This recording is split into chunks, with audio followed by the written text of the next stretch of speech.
Om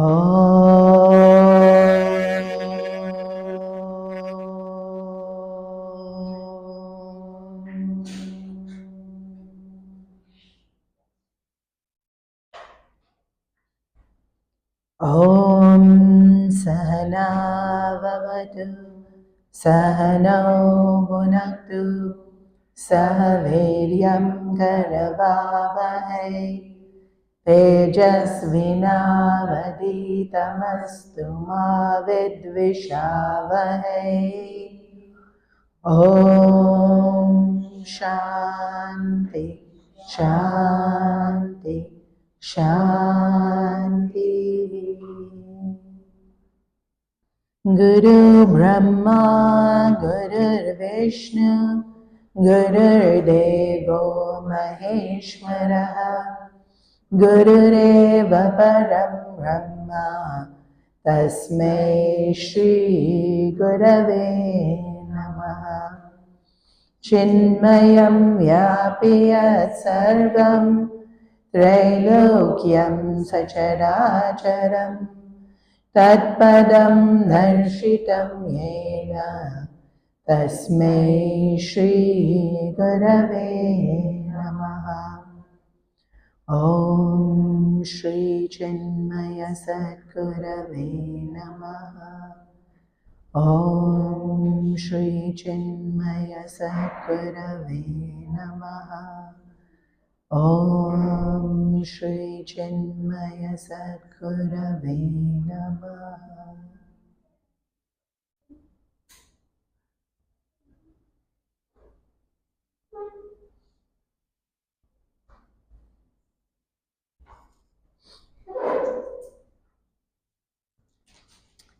In the Bhagavad Gita, Sri Krishna talks about making Bhagwan our only ashraya, our only refuge, our only shelter.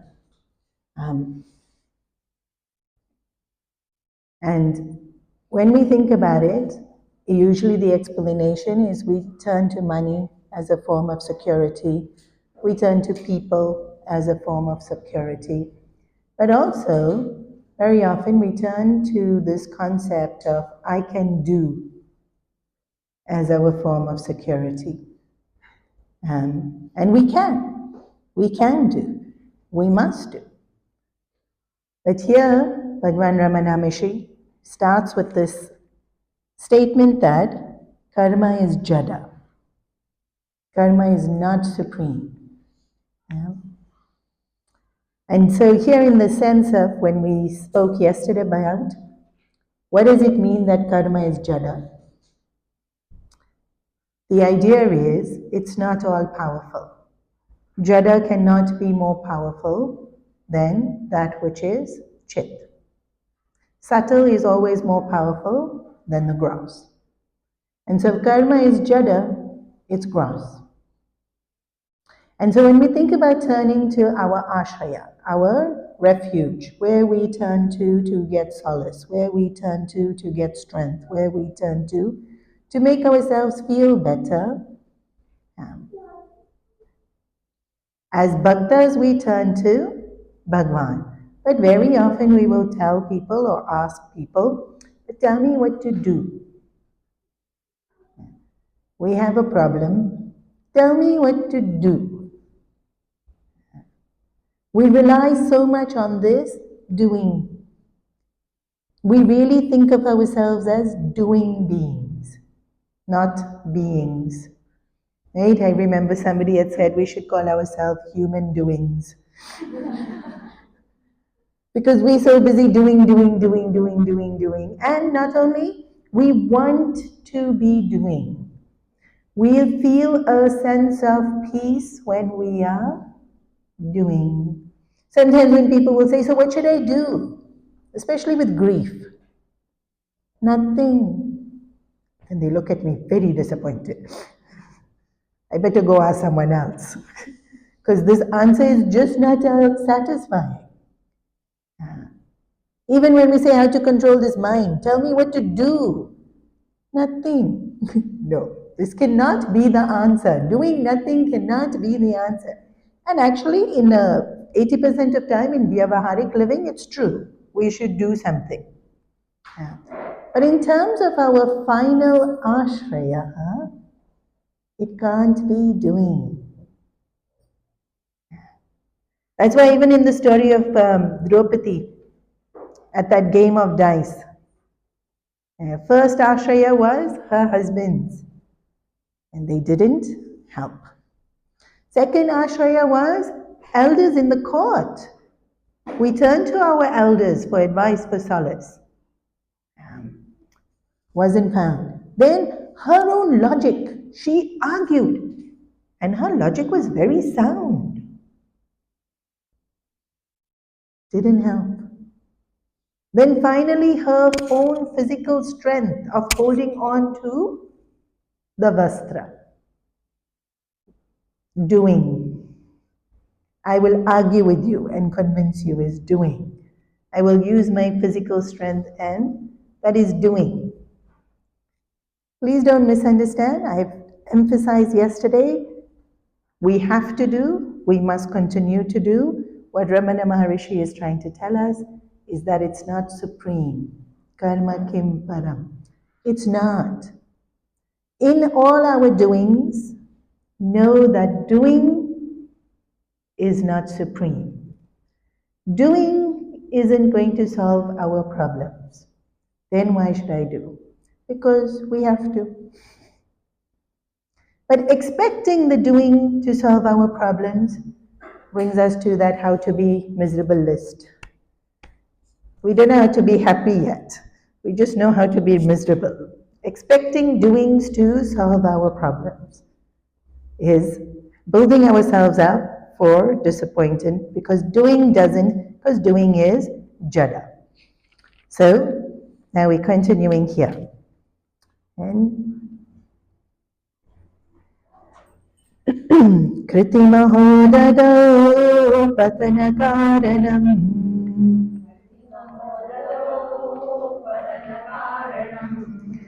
Phalamashashvatam gati nirodhakam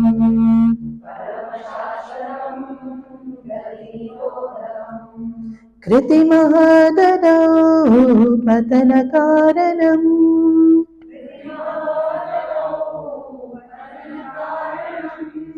Phalamashashvatam gati nirodhakam.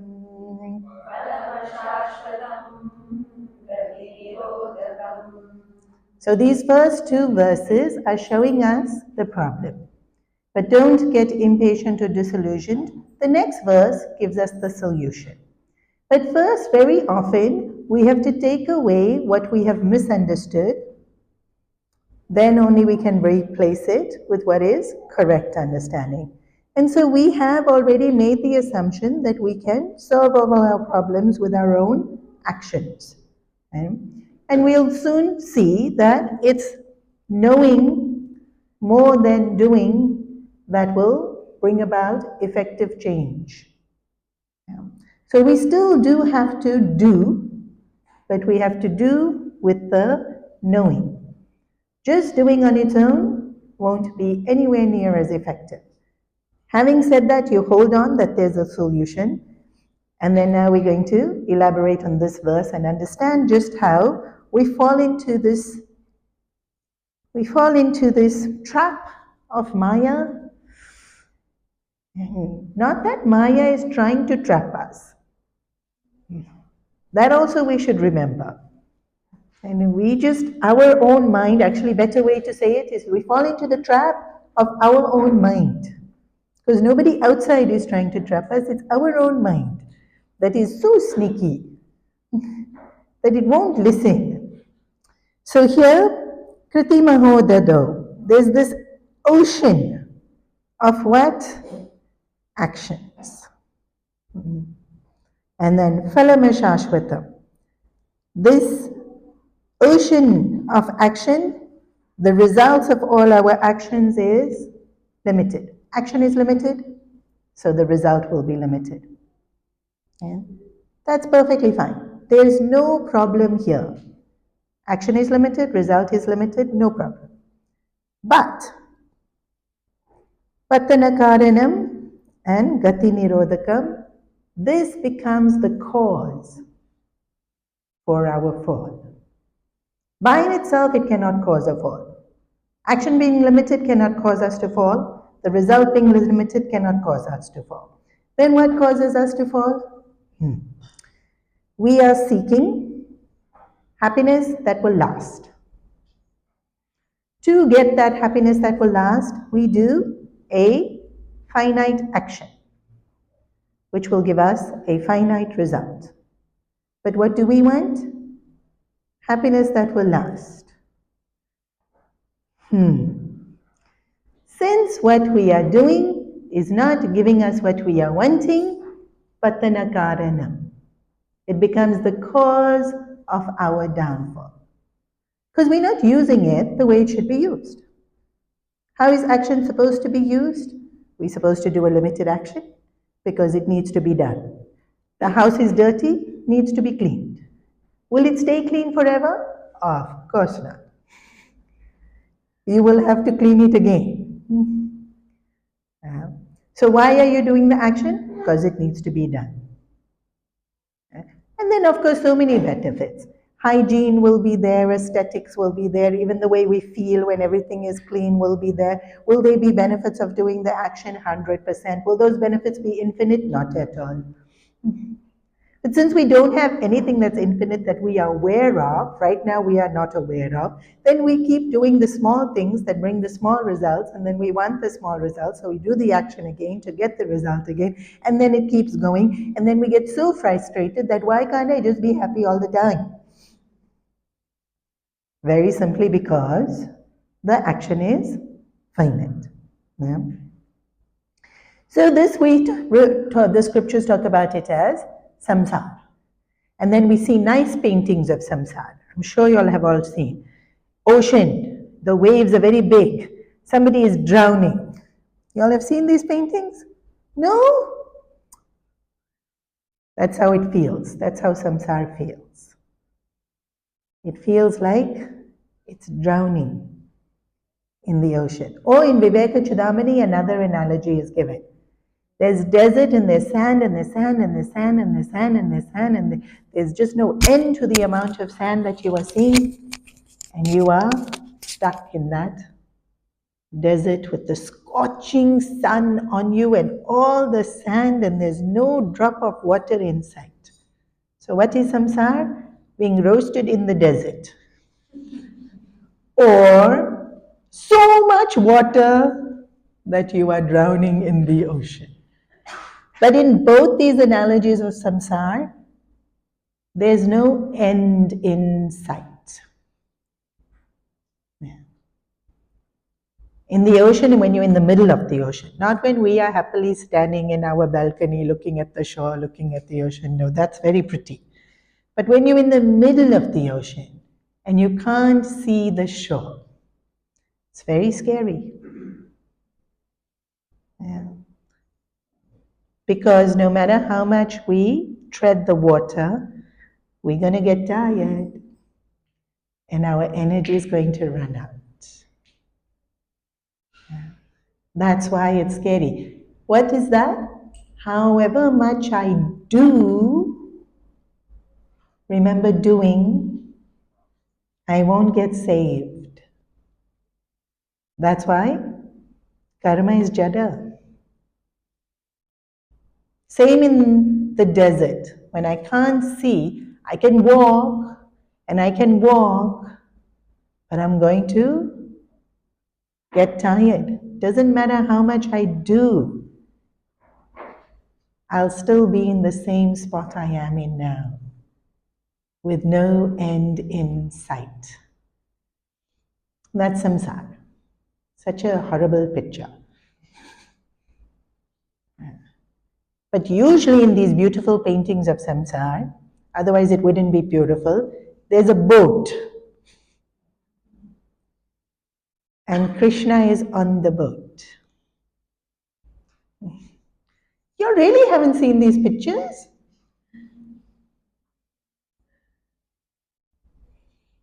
And you've seen, at least one person has seen these pictures. And his hand is out to pull you onto the boat. So there is a way out of samsara. But we're not talking about the way out of samsara today. That's tomorrow's verse. Today we're going to talk about how we get stuck in it. How we get stuck in this feeling of ocean of action. So the first thing is, our desires are endless. There's a story in the Bhagavatam about King Yayati. A lot of you would be familiar with this story. I'll say it very quickly in case some of you are not familiar. King Yayati marries Devahuti? Devyani. Thank you. And has 3 sons with her. She's very enamored by him. She's totally besotted. She's caters to his every need, whim, fancy. Devyani had a servant. What was her name? She was the princess before. What was her name? No, nobody remembers. Devyani brought with her a, servant, but she was actually the princess. Nobody remembers her name? Okay, we'll call her Princess Servant. And Devyani deliberately brought her to rub it in her face that I have such a wonderful husband, who is King Yayati. And King Yayati already had a very good life with his wife, but eyes wandered. And then he had another full family with Princess Servant in secret that Devyani shouldn't know about. So now already imagine how much enjoyment, indulgent, pleasure, gratification. Already he's a king, so all that luxury and pleasure. He's already got a wife. He has 2 wives, lots of indulgence. But Devyani one day caught him. Furious. Went to her father, who had lots of siddhis, Shukdev, right? Complained he has cheated on me. Father was more horrified than even probably Devyani, because fathers can be very protective of their daughters. Cursed him to be old and diseased and ugly and not able to do anything ever again. This will definitely prevent cheating. But it backfired because Devyani missed having her husband. And so then he got a boon that he could change body. But who would want to go into this body? He had 6 sons. Finally, the youngest son agreed. So now he again has young, beautiful, vibrant, dynamic body, and he continues to enjoy. Now they used to live, not our 100 years is short for how much they used to live. They used to live 500 years, 600 years, 700 years. Even that wasn't enough. So first body he lived so long, enjoyed. Second body he lived so long, enjoyed. And at some point he finally came to the realization, you just never get tired of enjoying. Desire will just keep leading to another desire. Now in this story, what's really nice is he knew he took another body. You and I do it lifetime after lifetime after lifetime. We keep taking another body for what? To enjoy. Do all the same things we did in the previous body, in this body. Still we want another body to keep enjoying. In his lifetime, he can remember, and he physically chose the body of his son to continue in it. And then finally, he decides in giving into desire is not the way to find happiness. Letting go of desire has to be the way to find happiness. So after like 1,000 years of enjoying and not finding happiness, at least this much he learned. Giving into desire is not the way to happiness. We should take less than 1,000 years to learn.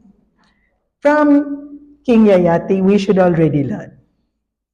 So, Desire is never ending. Every time we have a desire, we are going to act to fulfill the desire, and so action is never ending.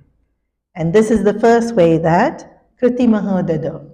Action is like an ocean and it just never ends. Some of you would have already heard that and familiar with it. The second part is we get attached to so many things.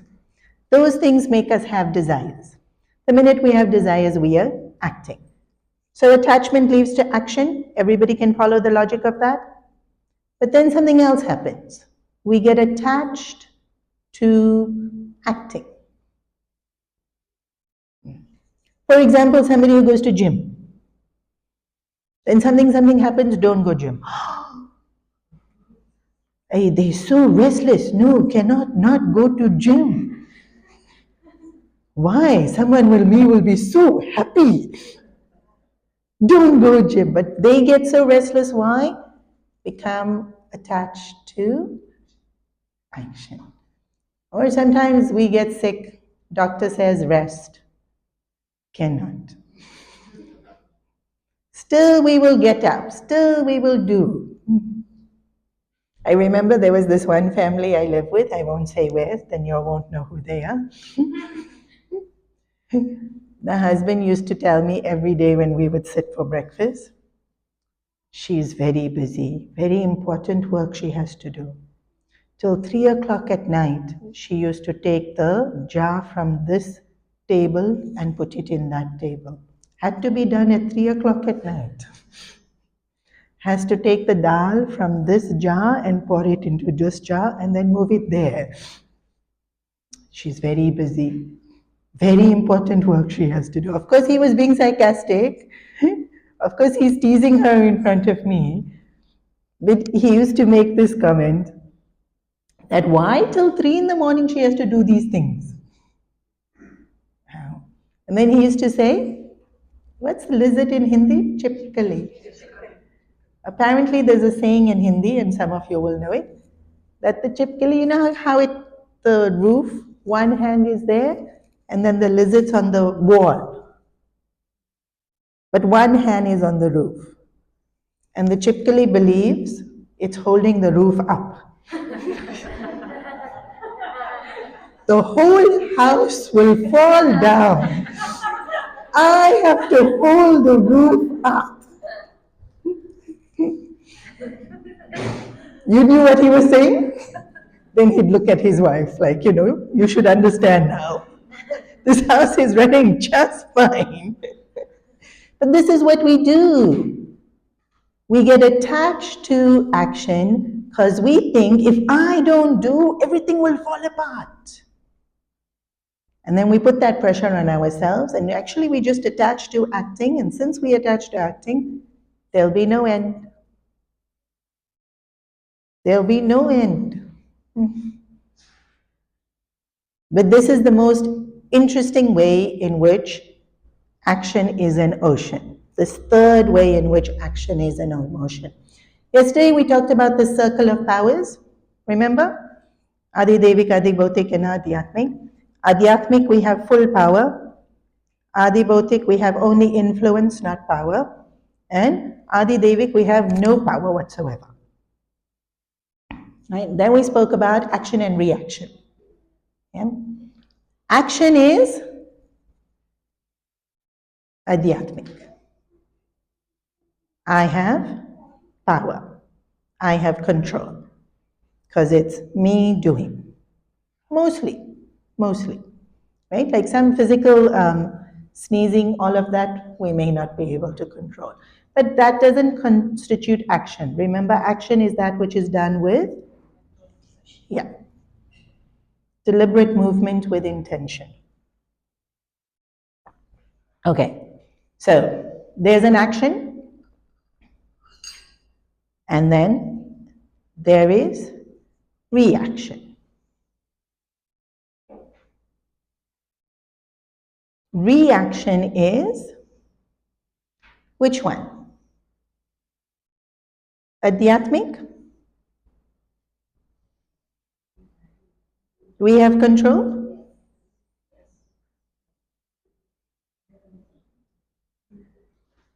It's a trick question. Remember yesterday I warned you when it will be a trick question. When it's not a trick question, I'll tell you it's not a trick question. This is a trick question. Reaction, our control. Good you're thinking. Good you're answering also.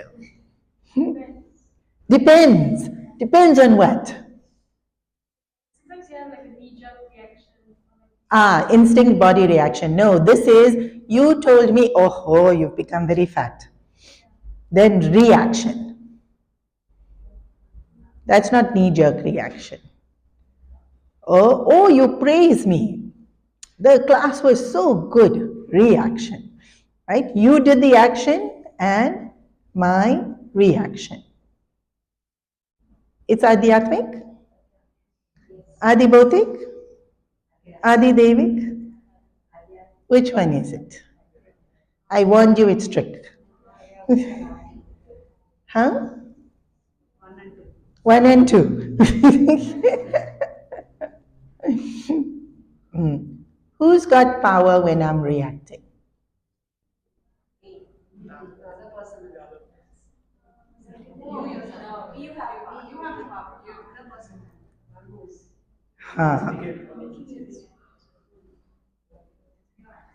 It's in my hands. Whether I react or not is in my hands. But if I react, who has the power? You see the subtle difference? That's why I warned you it's a trick question. If I've reacted, the other person has the power. Or the situation had the power.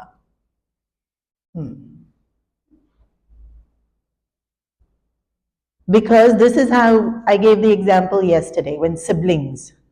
We know the sore spot and then we will deliberately say the thing to irritate them and then they will react. I've watched the one kid will just do this, poke the shoulder. Just poke, poke, poke, poke, poke. Other sibling will be sitting.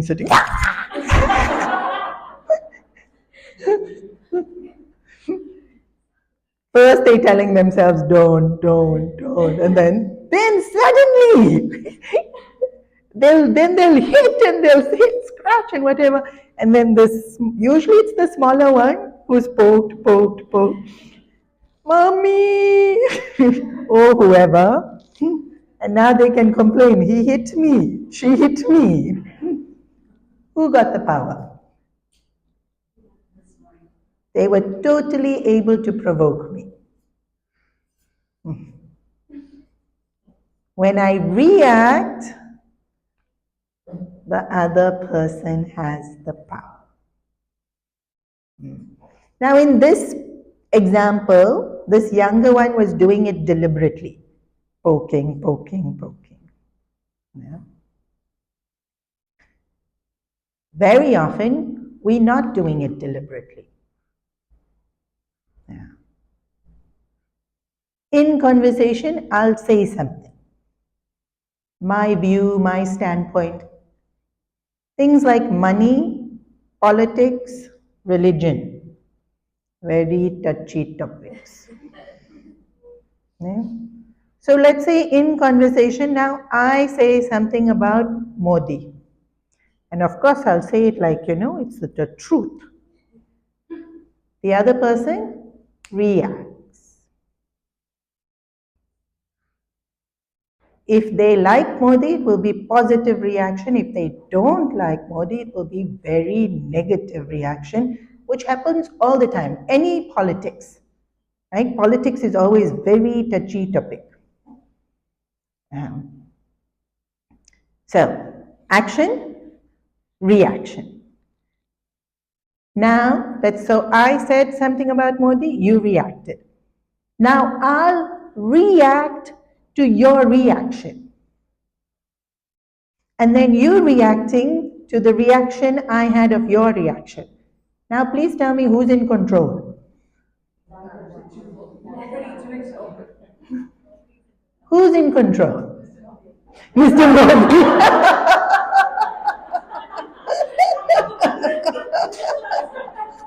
Nice one.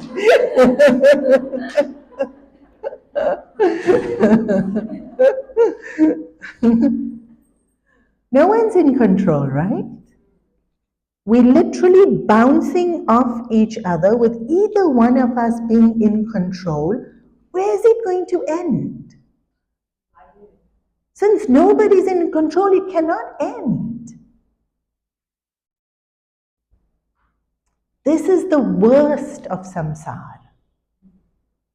I have a desire, I work for my desire, I get the desire, at least 2 minutes I'm happy. At least 2 minutes. This, you reacted, you reacted, zero happiness. Even when it's a positive reaction, it will fizzle out and it becomes very hyper, very restless. Even positive ones now, when there's like big groups, this crowd mentality, and then you get higher, higher, higher, higher, then there's this emptiness that fills. No? Like at these concerts, one person reacts excitement, then the other person reacts to that excitement, then the other one comes and reacts to this excitement. And so in concerts, sports game, there's this very heightened excitement. The mind is super restless, but no one's in control. Because you're bouncing off each other's reactions. Yeah. Then because the minute that environment stops, there's this incredible emptiness. Because you weren't in control, you weren't really happy, it was just reaction, reaction, reaction, reaction. So, action, consequence, reaction. Yeah? Or action, consequence and reaction can be same time. The cycle is the worst when we are reacting to reactions. Now when I react, so let's go back to that little kid poking.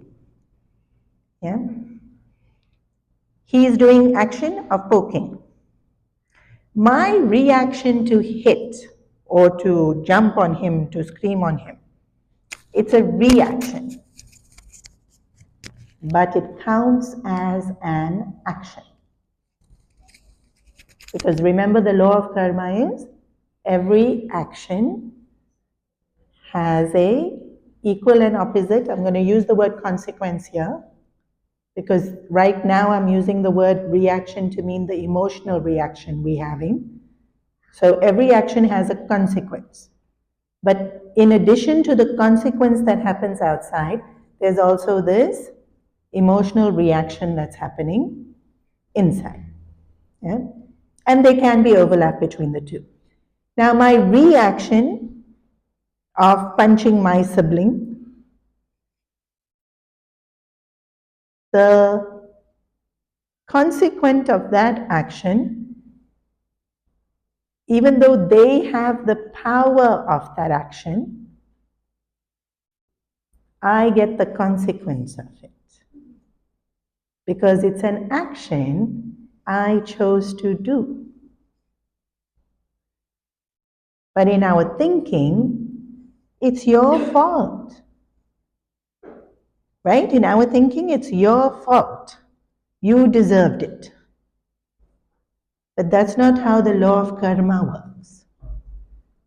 The consequence doesn't go to the person who I think its fault is theirs. I did the action, I get the consequence. So I'm getting consequences to actions that I don't have power over. So when those consequences come, I am miserable and I'm saying, I did nothing wrong. Did you really do nothing wrong? Maybe. But you didn't do anything right also.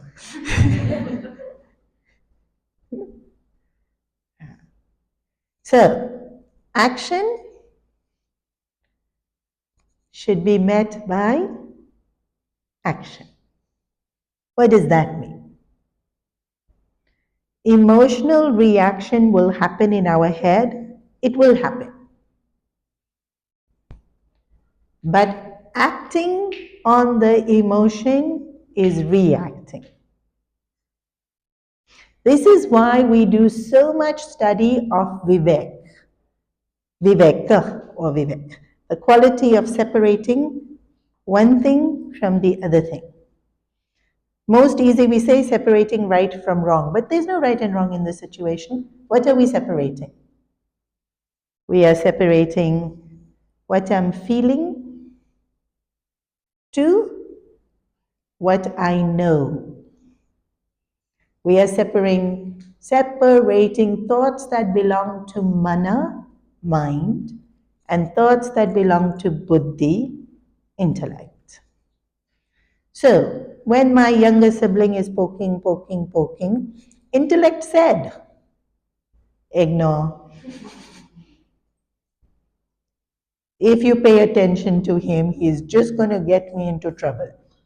Intellect said that, and I listened for 2 seconds.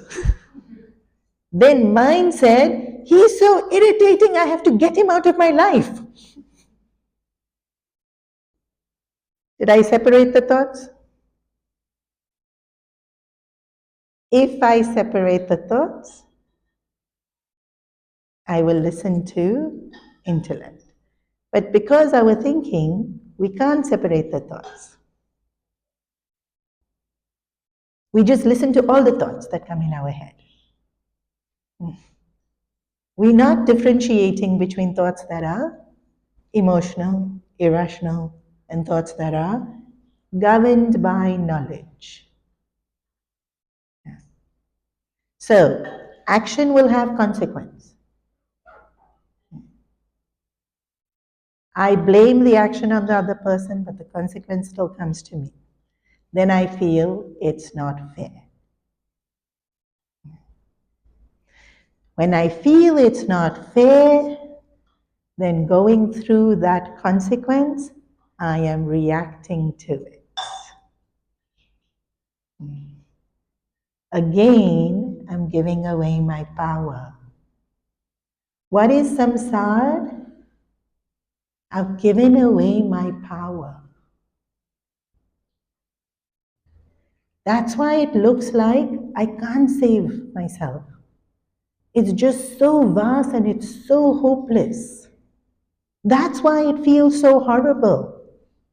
Samsara feels so horrible because I've given away my power. The minute action is met by action,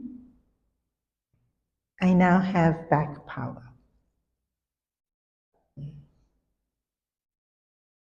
This is the gist of Karma Yoga. In Karma Yoga, I'm keeping my power. When we're not doing Karma Yoga and we just get lost in action, it's samsara.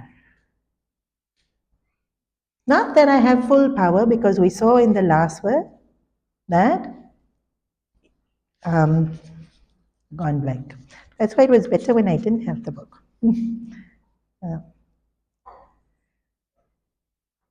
That Bhagwan is the ordainer. Prapyate phalam. Karturagyaya. Prapyate phalam. Even when I have my own power, I still can't control the consequence of the action.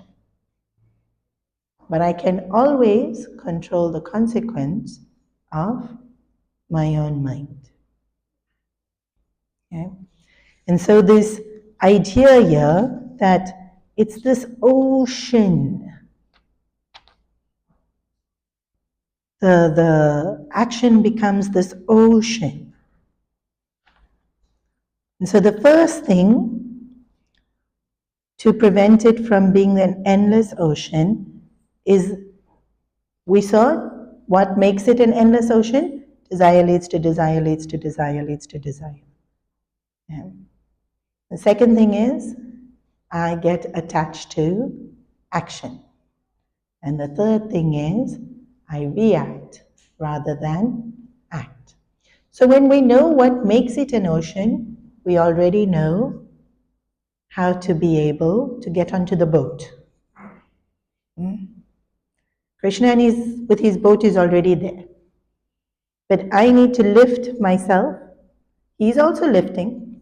In Bhakti Shastra, he alone is lifting. Yeah? In Advaita Vedanta, we have to put little effort. What's this little effort? Understanding.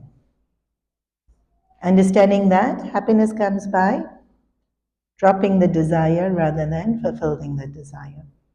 That the attachment to our action is causing me to drown more and more into action. And finally, that reacting makes me weak and allows me to be a puppet in everybody else's hands. Patana karanam. Now we know. Patana, falling. Karanam, cause. What is the cause of my falling? All this. Allowing one desire to take me to the next desire. Allowing myself to get so attached to action. You know, here I'm sure you all here the train is called MRT.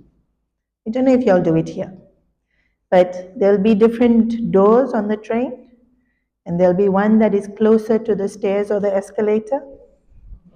You all do it here also? So you plan, and you take that carriage. So when the door opens, you go straight out into the escalator, and then we become very efficient, right, on the route that we have to take. And then we do our route like with such single-pointed determination.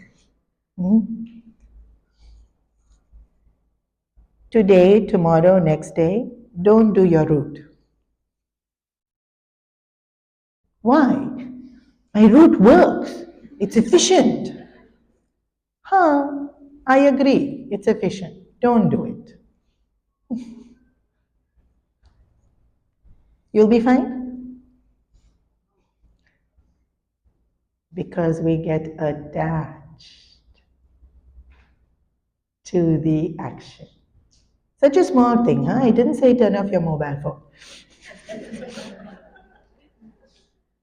I said just don't get into the carriage that you normally get into already. Why?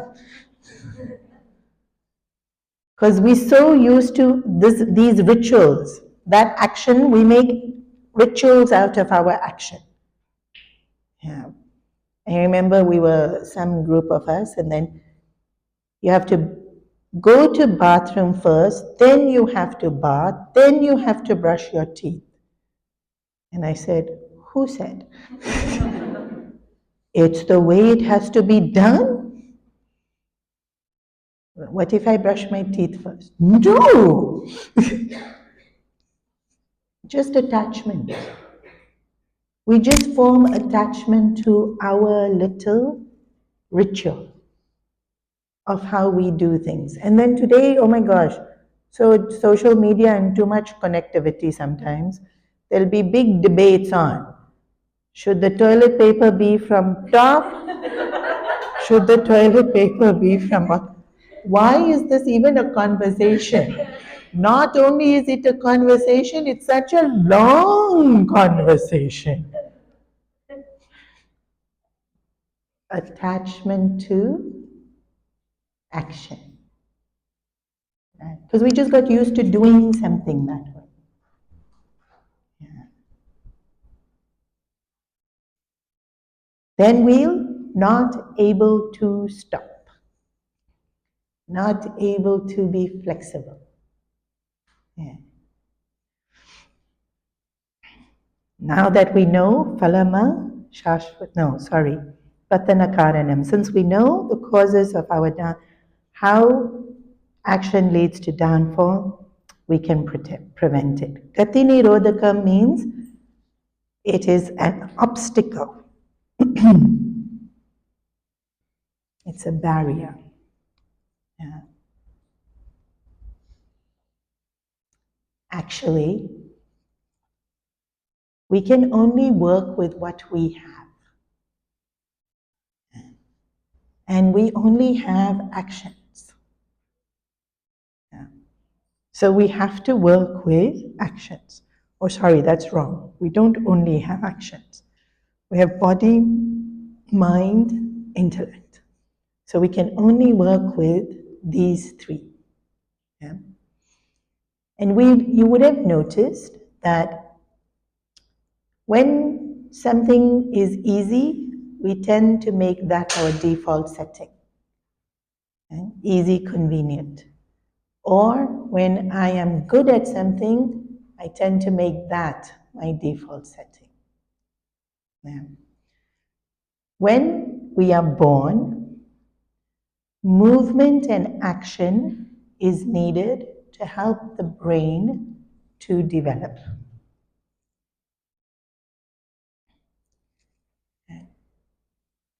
After the brain is fully developed, movement and action is needed to help to keep the brain healthy. And so we are encouraged to keep acting. Why? To keep brain healthy. And then what do we do to make the brain strong and healthy and powerful other than movement? It has to be this knowledge. It can't be that we leave it at only using action. But when we find something easy, or when we find that we are good at something, we rely on it too much. Action is easy. Thinking is harder. Action I'm good at. Changing my thoughts, I'm not good at. So we tend to then rely too much on action. That's all Bhagwan Ramana Maharshi is saying. Not to stop acting and not to criticize or put down acting. So like I said, tomorrow's verse now will tell us, that's correct, right? Yeah. The solution. Any questions before we finish?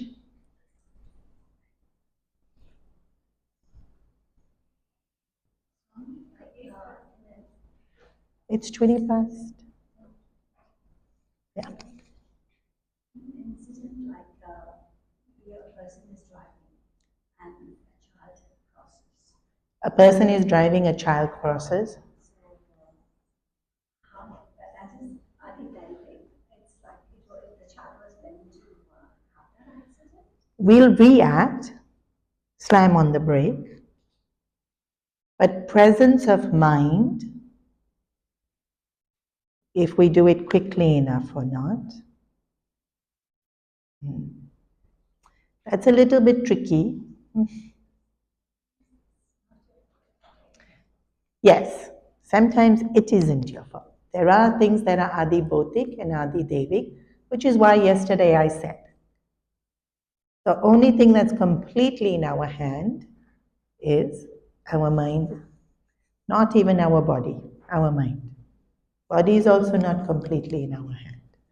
Body is subject to prarabdha and environmental. So your question is, if there's an accident, is it your fault? It will depend how alert we were while driving. Yeah. And then yes, when we've done the very best we can and it's still an accident, then there's something higher at play. But the way we react is still in our hand. Level of guilt, level of blame. Because some will blame, some will feel more guilty. Some will quickly come to acceptance of, it is, what do I do now? Whatever it is I can do now, I do now.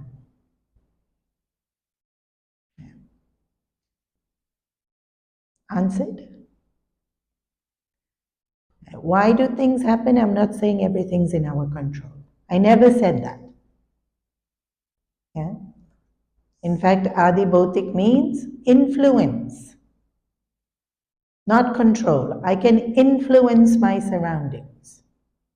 And so more alert, drive slow, all those things I have influence over, but not control. If something like that happens, would you say a person, how does that person react? And a person going to be? Even there, it was meant to be, I take responsibility, can also be a reaction. It meant to be, can be a reaction. I'm so sorry, can be a reaction. It wasn't my fault, can be a reaction. There's so many ways we can react.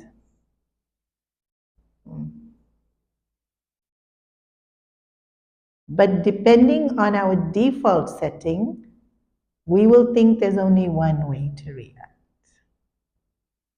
It's not true. Remember I said, what we find easy or what we're good at becomes our default setting. Sometimes we're just good at blaming everyone else, including Bhagwan. Yeah. Yeah. Yes. Yes. Thank you for a lot of clarity in Viveka. So I'm just wondering, if you want to communicate and help somebody who is in a very depressed state of mind, tantamount to suicidal, without the advantage of Atlantic knowledge, how would you do it? So in psychology, there's something called cognitive therapy. And even in cognitive therapy, they ask you to recognize your thoughts. So they don't use man and buddhi, mind and intellect. They will just use positive thoughts, negative thoughts, beneficial thoughts, not beneficial thoughts, self-critical thoughts, inspiring thoughts. You can still recognize thoughts, labeling them in different categories, and then choose which thoughts to pursue and which thoughts to drop. Yeah. And so it's called cognitive therapy. Yeah. Yes. You talk about human doing and human being. Correct. So it's not about doing, it's about the beingness. Ultimately, in spirituality, it's about being. We must do. Please, everybody, we must do. But who are we? Beings. And our doing doesn't determine our being. But right now, we allow our doing to determine our being. If my doing is going well, I am happy. If my doing is too much, in too little time, I am stressed. So we allow our doing to control our being. But I am human being. And that being, the scriptures tells us, is Sat Chit Ananda. Doesn't matter what I'm doing. Why am I doing? Because it needs to be done. But usually you and I, why am I doing? Because I want to be happy. But if my being is happy, then why will I do? Because it needs to be done. Or it will benefit. Yeah? Last time I mentioned do not just only do good, be good. Yeah. That was a very good example. Yes. Yes. Last question. Yes. You had mentioned that our bodies are subject to our prana. Yes. So how much conscious influence do we actually have? Quite a bit. Because our body is a manifestation of thought. And so if I live a very stressed life, naturally I'm going to stress my body. If I live a dynamic life, my body is more likely to be vibrant, healthy. If I live a very sedentary life with a very mindset, not conducive to body being. Right? So how much can we influence our body? Significantly. But as we know in today's world, so many diseases are in the genetic coding. Maybe I won't have it if I live a healthy lifestyle, but I am predisposed. Things like blood pressure, things like diabetes. I can have it in my genetics, but never actually get it because I live a lifestyle that is conducive. But if I have it in my predisposition, and then I live a highly stressed life, neglect my body, neglect exercise, then it's going to manifest. So having it in my DNA and in my genetic coding is prarabdha. And then I still have lots of free will of how I live my life.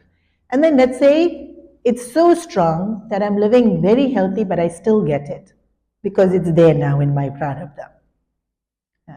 Then I still have control how I'm going to deal with it. Yeah. Control of eating too, because you said mind is only.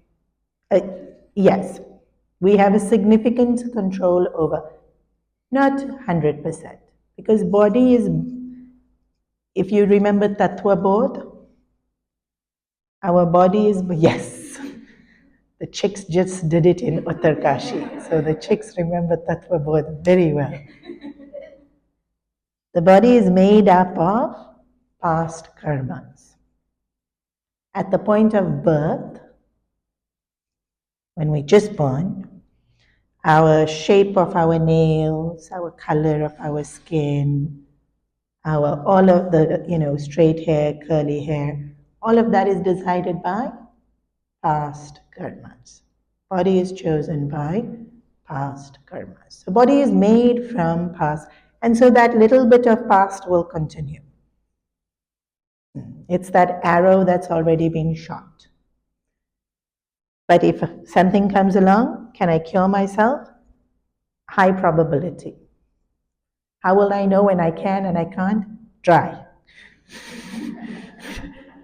It didn't work. Try again. Try harder. It didn't work. Go with a smile.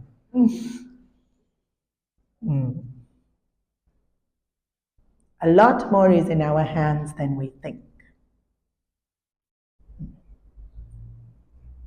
And then, yes, some things aren't in our hands. Then, next verse. Ishwararpitam. That's the next verse. Solution.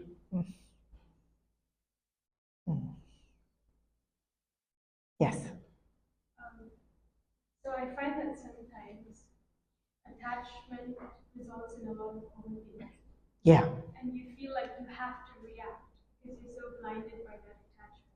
Yeah. Attachment will make you react. Desire will make you react. And you can't stop yourself from overthinking because of how attached. Right now, you are not able to stop yourself from overthinking.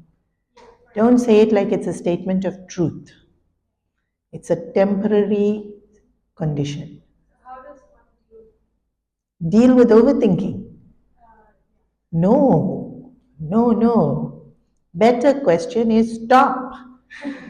How to stop overthinking, not how to deal with overthinking. Change your question. Don't deal with doing the wrong thing. Decide.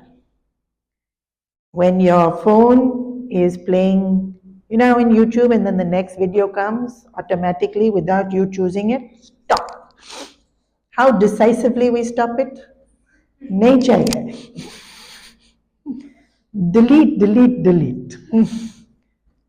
You can do the same thing with your thoughts. Try. If you don't succeed, try harder. This one, you will succeed. You simply say, no, not going to think this. Then you'll think it again. Then you say, no, no, no, no, no. Go, go, go. Then it will come again. Bola na.